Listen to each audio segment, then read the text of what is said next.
पंजाबी ड्रामे जी नई अपडेट में तव्हां सभिनी पहिरीं प्यारनि खे दिलि वारनि खे सिंधी प्यारनि खे ख़ुशि आमदीद। दोस्तों अॼु व्यू कंदासीं मेगा सोप सीरियल पंजाबी अचण वारा एपिसोड ज़बरदस्त सनसनीखेज़ दिलचस्प थियण वारा आहिनि। इन्हनि में तव्हांखे बहितरीन खां बहितरीन अपडेट्स मिलंदी। दरअसल दोस्तों हाणे जेको आहे असल मौज़ू ते आयो आहे सांवल ऐं सांवल जेका ॻाल्हि कई चाकर ख़ान खे ॿिन्ही धुरनि खे आम्हूं साम्हूं विहारे ऐं ॿिन्ही धुरनि जूं ॻाल्हियूं ॿुध ऐं सच ऐं कूड़ तोखे हिते ख़बर पइजी वेंदी। तूं मुंहिंजी ॻाल्हियूं ॿुधे थो वरी हुननि जो वञी ॿुधे थो हू तोखे अलॻि कहाणियूं ॿुधाइनि था मुंहिंजी ॻाल्हि अलॻि आहे ऐं मुंहिंजी ॻाल्हि पोइ हेॾे होॾे थी वञे थी ऐं पोइ हू तोखे कूड़ सूड़ ॿुधाए जान छॾाए था वञनि।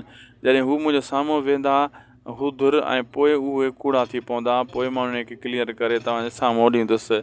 ऐं चाकर ख़ान थोरी देरि खां वीचार करण खां पोइ चवंदो ठीकु आहे भला पोइ अहिड़े हिसाब सां कोशिशि कंदो ॿिन्ही धुरनि खे आम्हूं साम्हूं विहारियां जाबर रुंडो अहिड़ो सांवल पोइ उन्हनि जो मुनाज़िरो कराईंदो। तमामु जल्द अचण वारे एपिसोडनि में इहे सीन तव्हांखे ॾिसण वटां मिलंदा। असांखे ॾींदा इजाज़त दोस्तों मिलंदासीं तव्हां असांखे ॿिए वीडियो में। महिरबानी करे शाहिद खोसो व्लॉग्स यूट्यूब चैनल खे ज़रूरु सब्सक्राइब लाइक कंदा ई ऐं पंहिंजो चैनल आहे सुठा सुठा कमेंट बि कंदा।